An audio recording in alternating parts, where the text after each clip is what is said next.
of the trending news right now in the country is the legal battle between the former special prosecutor and the current one. That is Martin Amidu and Kisei Jabin.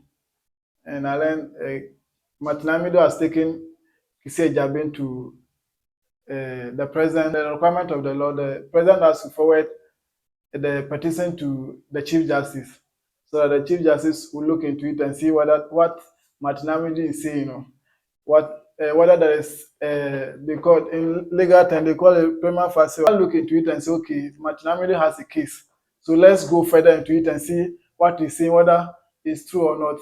Then they will now look at it. If it is true, then they will begin the process in removing him from office. So Martin Amidu has outlined some certain things that he think that this special prosecutor has done that is going contrary to the office or the laws that was set up the office. So he think the president and the chief justice look into it and they can take him from the office. Because people are saying there are other petitions to the president which he has ignored. He didn't even look at it. He didn't reply to the people to say, okay, I've received your petition, you hear from me. But this one, he was quickly forwarding it to the chief justice to look into it. We are all in this country, and since we've always been told that if you fight corruption, corruption will fight back. So you need to be extremely strong. We also saw what happened to Mr. Yao Dumelevo. Even Martin Amidu said, we saw what happened to him. I mean, the numerous complaints he always churned out when he was the special prosecutor, telling us the office has been under-resourced, the president doesn't, and his cabinet or his big man doesn't allow him to do his job, to the extent that he called the president mother serpent of corruption. And now we've seen Kisei Jabin there, and then so I think this is more of corruption fighting back and not that genuinely they have an issue. And yes, there has been lots of petitions sent to the president, and I'm not sure he even acknowledged reception of those. Let's talk of forwarding to the necessary headquarters or authorities to act upon. But how is he hardly forwarding this to Chief Justice?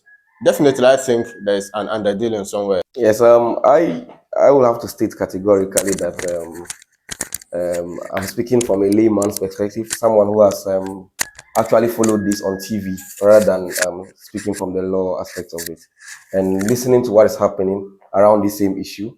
Per what I have watched on TV, I will have to see the president forwarding that to the Chief Justice to act upon is legally binding. I think per what I heard on TV, the president had only 7 days to forward that to the Chief Justice.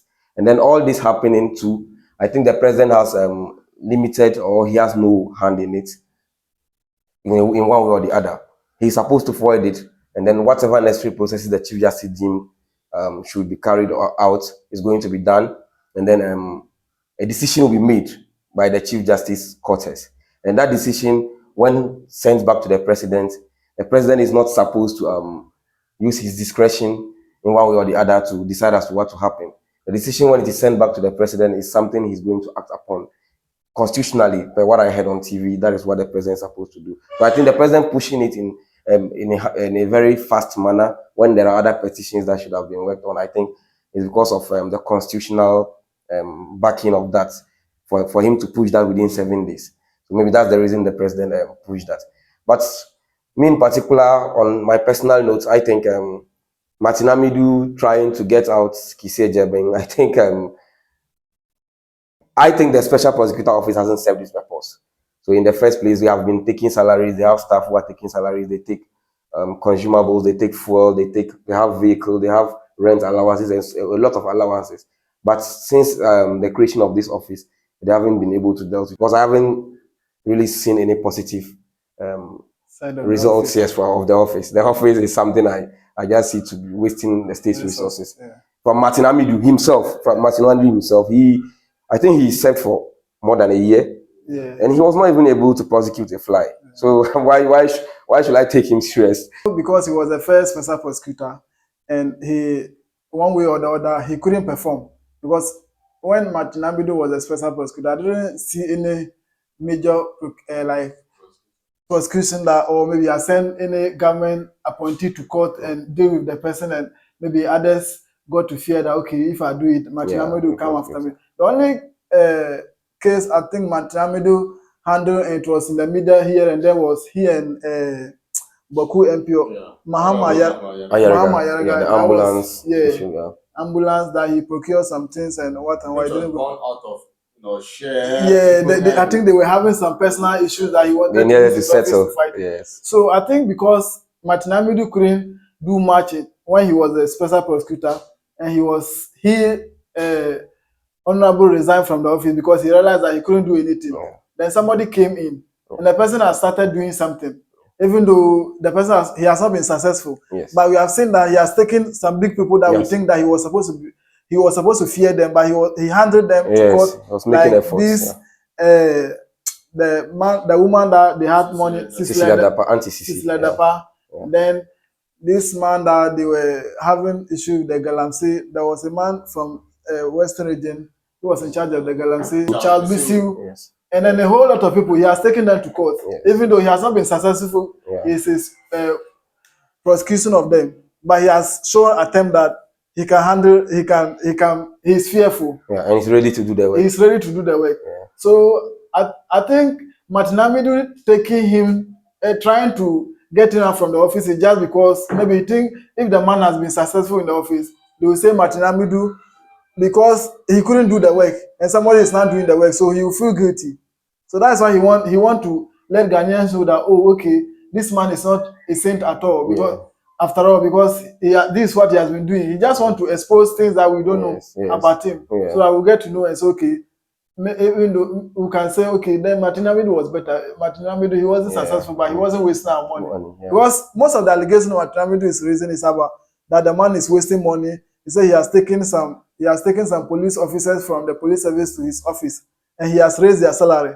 That's what he used to induce those people to come to his office. Then he alleged a lot of things that this man is doing that is not good.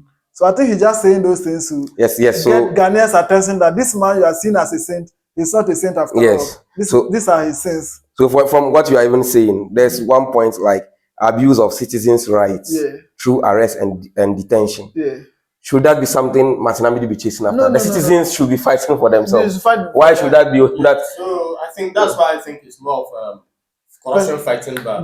Because possibly when he was appointed as a special prosecutor, I mean, they never anticipated that he would go after government appointees and other big men. You know, Martinamidu himself left the office because the government didn't want him to work. Because he said the government was interfering in every case he had actually wanted to handle. So if that's why he honorably resigned. Possibly we didn't see him go to court because the government didn't want his appointees to be prosecuted. So they tried all they can to tie his hands. We all remember he came out saying he was under-resourced, he was Yes. So now that at least a little resources have been pushed to the office of the special prosecutor with a new person in there trying to do his job, then you will see corruption fighting back. And then they want to take him because almost all the cases he's currently handling are government appointees. Yeah. If I'm not mistaken. Yes. I mean, we have the case of Cecilia Dapa. We have the case of what's the name, Charles Bissiu. Even other people. Cash for votes. This vote buying, and all that. Issues. A lot of issues. He's actually trying to prosecute actually government appointees. So I see this as more of corruption fighting back. We all can remember that Bawa submitted a petition for Jin Mensah to be removed. Yes. Till date, what has happened to that petition? Should it take more than 10 years before the president will forward that to the Chief Justice? Come on. I'm sure he had same 7 days or 1 week ultimatum to forward to the Chief Justice necessary courtesies. But did he do that? No. But because this one is in the president's interest, definitely he's doing that because he wants to, save himself and then his corrupt appointees, just like Martinamidu told us he's the mother serpent of corruption. I think that's what he's exhibiting more. Okay, so I think that needs maybe legal explanation for us all to get it clear, which maybe we may be lacking. But yes, what we have discussed so far, I also feel maybe Martinamidu may be an old man who is just idle in the house and he wants to find himself doing something, and then maybe that's why he has come out with a petition of this sort. Because I think with the 6 points that were raised in the petition, as discussed or published by TV3, I think some of them are just minor issues that could be solved without pushing it to the Chief Justice. And by what I've even followed so far, I think they are saying the Chief Justice is inviting Kisei Jabin to come and then explain before they can even start the case. That means possibly there are clarities that needs to be outlined before this case can be dealt with. So I think Martin Amidu needs something doing. So he wanted to be in the news. He's an old man, and then maybe he's idle. He needs something to do, and then he has started this for a long time. Yeah, so in my opinion, that's one of the reasons maybe pushing this. But the man, aside being idle at home, I think he's also very bitter. I mean, Machinamdi is someone who exhibits lots of characteristics of a bitter person, from my point of view.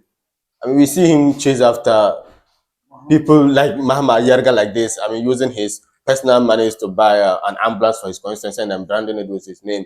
Then this man goes after him. Yeah, I think that was the only thing he did when he was a special. And he never ended. That was just bitterness. Yeah, absolutely. This is, I mean, but he took salaries. Yeah, well, even though he never prosecuted anyone, he drew salaries from the country. So that is why I'm thinking he himself needs to even be investigated for taking money for no work done. Yes. Yeah. Yeah, I think putting all these things aside and looking at these offices that government of Ghana set up to fight corruption, Yes. whether they have lived up to their mandates, Yes. they haven't been.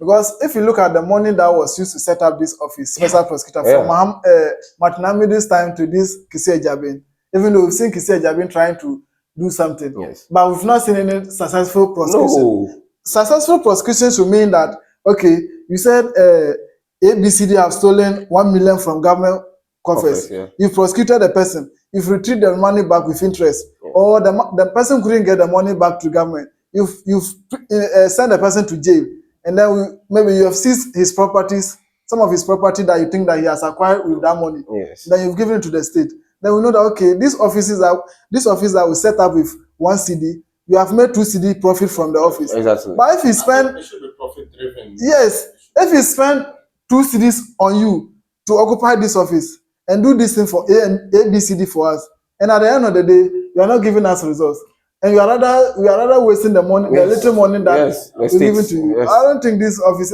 So maybe if there's a way, we should just. I don't. Most of these offices, like these special prosecutors, set up for political benefits. Yes, political benefits. So that they will say, okay, Akufo-Addo or this president is ready to fight corruption. Yes.